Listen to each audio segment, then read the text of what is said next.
पत्रकार बंधुओं, मीडिया कर्मी के हमारे साथी, हमारे भाई, हमारी बहनगण, आप सबों को सबसे पहले हम लोग अपने पूरे संगठन के माध्यम से अभिनंदन करते हैं, आभार करते हैं और आपका धन्यवाद करते हैं कि आज चुनाव में जो भी परिणाम हमें हासिल हुए उनमें कहीं न कहीं आप सबों का बहुत योगदान रहा। आप सबों ने हम जैसे नौयुवाओं को अपने चैनल में स्थान दिया, हमारे विचारों को गांव-गांव तक लेकर जाने का प्रयास किया। इसके लिए आप सबों का हम लोग तहे दिल से आभार प्रकट करते हैं, अभिनंदन करते हैं। और साथ ही साथ आज ही हमारे 18 जून है, यानी एक साल पहले ही हम लोगों ने राजनीतिक इलेक्टोरल पॉलिटिक्स में कदम रखने का घोषणा किए थे, फैसला किए थे बलियापुर की मिट्टी से। तो आज साल भर हुए, उसको भी लेकर हम लोग शुभकामनाएं सबों को। और साथ ही साथ झारखंड के तमाम मतदाताओं को आभार करते हैं जिन्होंने हमें पहले चुनाव में फर्स्ट अटेम्प्ट में एज ए हमारे सभी प्रत्याशी निर्दलीय लड़े और उनको लगभग 8.5 लाख के आसपास मत प्राप्त हुए। इसके लिए पूरे झारखंड के जनमानस का आभार व्यक्त करते हैं। और साथ ही साथ हम गिरिडीह से उन तमाम पोस्टल बैलेट के माध्यम से मत देने वाले तमाम मतगणना कर्मियों का आभार प्रकट करते हैं, क्योंकि वहां मैक्सिमम जो होते हैं वो मैक्सिमम ही सबके सब एजुकेटेड लोग होते हैं, सब सरकारी नौकरी, अर्ध सरकारी नौकरी को करने वाले लोग होते हैं। और उन्होंने सबसे ज्यादा मत मेरे पक्ष में किया है, लगभग 5000 मत मुझे मिले 10,000 में। तो तमाम मतगणना कर्मी जिन्होंने मतदान किया है उनका एक बार पुनः विशेष आभार, और बाकी इस राज्य की जनता का बहुत बहुत आभार, जिनके माध्यम से आज हमें एक हौसला मिला है, एक नई ऊर्जा मिली है। और साथ ही साथ हम लोग आशा करते हैं, उम्मीद करते हैं कि जिस उम्मीद के साथ राज्य के जनमानस, राज्य की जनता हम लोग पर आस जता रही है, उस पर हम लोग खरा उतरने के लिए आगामी विधानसभा के चुनाव में मजबूती के साथ शिरकत करेंगे। और साथ ही साथ केंद्र में जो नई सरकार बनकर आई है उनको हम बधाई देंगे, उनको शुभकामनाएं देंगे और उनसे अपेक्षा रखेंगे कि सबसे पहले जो नीट का मामला सामने आया है, जिसको लेकर काफी चर्चाएं हो रही है, पूरे देश में माहौल गर्म है, इस नीट में जो समस्याएं आई इनका समाधान किया जाए। क्योंकि आज लाखों करोड़ों युवाओं का भविष्य इन परीक्षाओं में तय होता है, इन परीक्षाओं के माध्यम से अपने भविष्य को तय करते हैं। तो जो नई सरकार देश में बनकर आई है उनसे मेरी अपील होगी झारखंड के तमाम मीडिया हाउस के माध्यम से कि इस समस्या का निदान हो।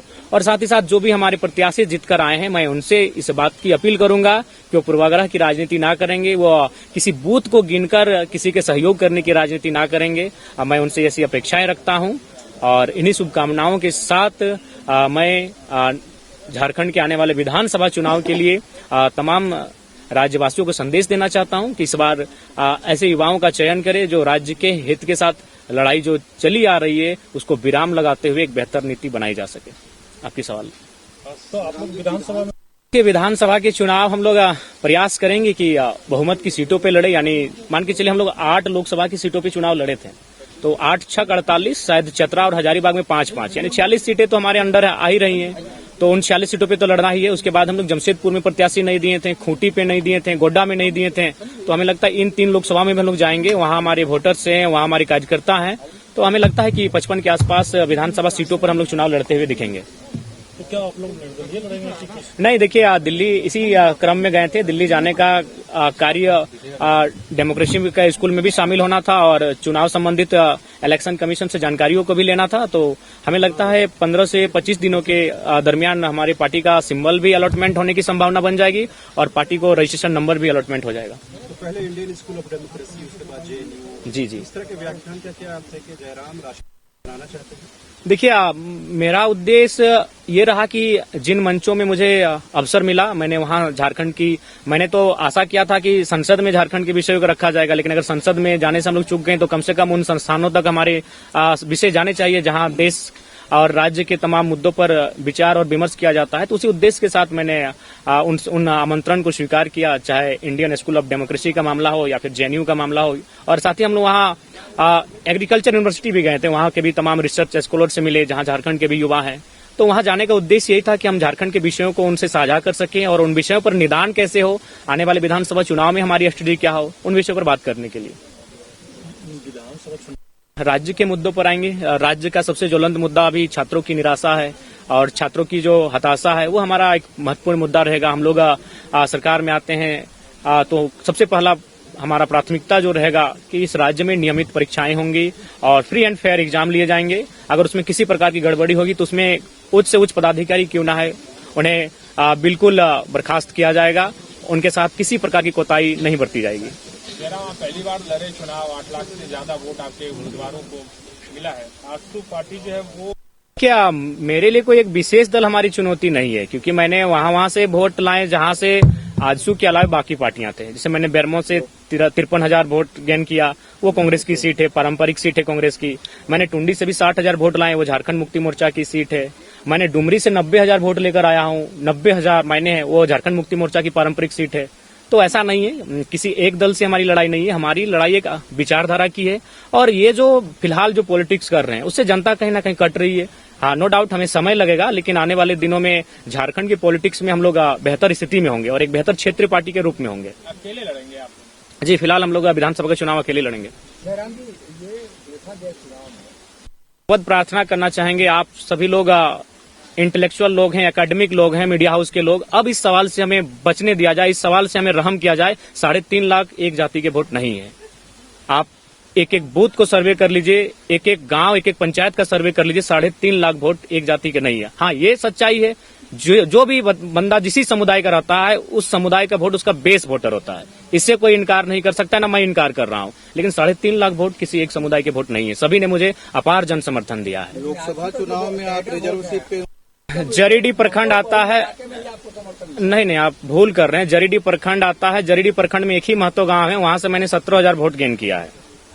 तो मुझे लगता है आप लोग थोड़ा सा भूल कर रहे हैं। आप लोग को और ग्राउंड में जाकर सर्वे करने की आवश्यकता है, क्योंकि आप लोग उन्हीं बातों को सुनते हैं जो मीडिया में बाकी दलों के नेता कहते हुए दिखते हैं। आप जनता के बीच जाइए और जनता के बीच जानने का प्रयास कीजिए कि आज हमारा रोल क्या है। आप चले जाइए बेहरा कुदर, वो एक राजपूत समाज का गांव है, वहां मुझे अच्छा वोट मिला। आप चले जाइए चौबेडी, वो ब्राह्मण का गांव है, मुझे वहां से अच्छा वोट मिला। तो मैं किन किन समुदाय को गिनाऊं बताइए?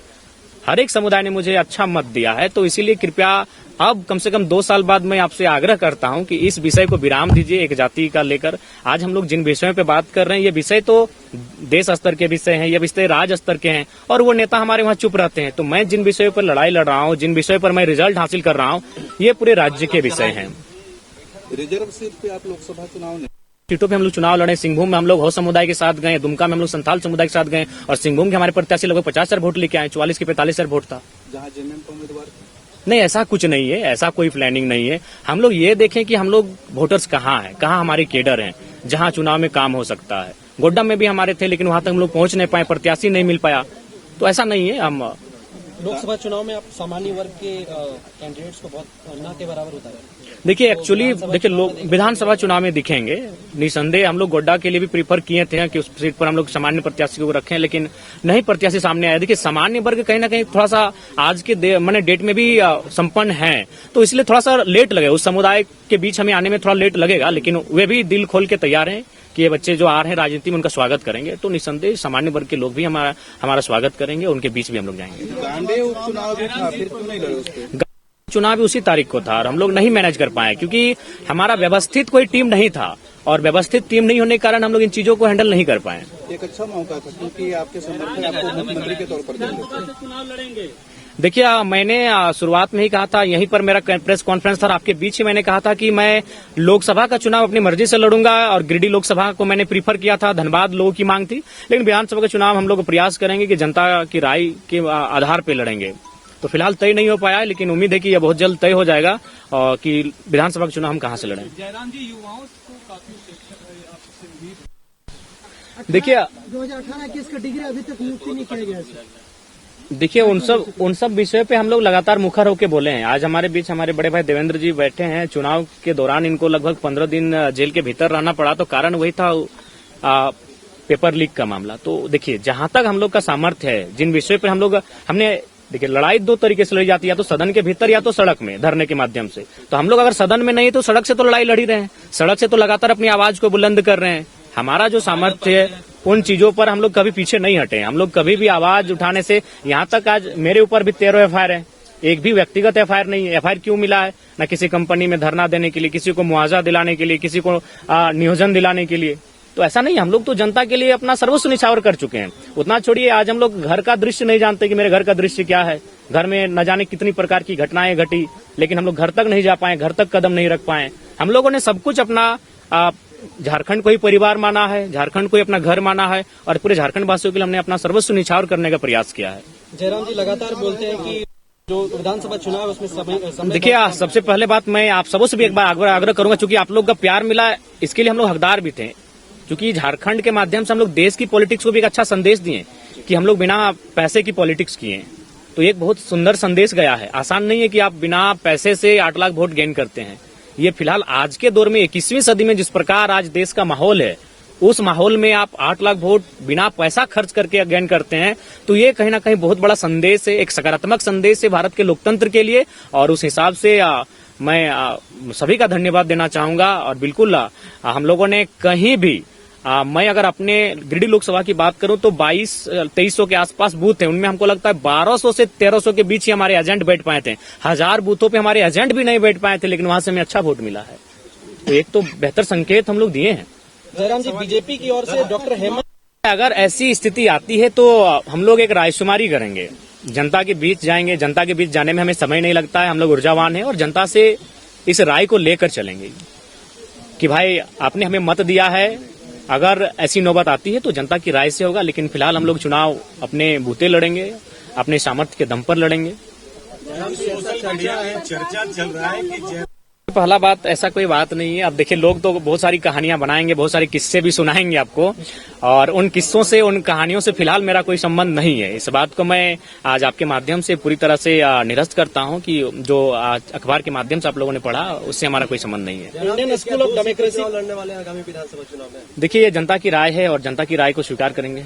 ऐसा चर्चा है, इसीलिए मैंने जी 2 सीटों पर चर्चा हो रही है। सीट होगा 2 सीट। देखिए, आप वो तो कंफर्मेशन नहीं हुआ है, लेकिन 2 सीटों पर चुनाव लड़ने की लंबोदर में तो गोमिया से विधायक 8 सीट, उन्होंने कहा है कि मेरा चुनौती स्वीकार करो, गोमिया से चुनाव। देखिए, ऐसे तो अगर ज्यादा वो कहेंगे तो चुनौती को स्वीकार कर ही लेंगे। वहां भी मेरा 70,000 वोट आया है तो वे दूसरे स्थान पर रहे, माननीय विधायक जी दूसरे स्थान। मैं आपको मजेदार कहानी सुनाना चाहूंगा।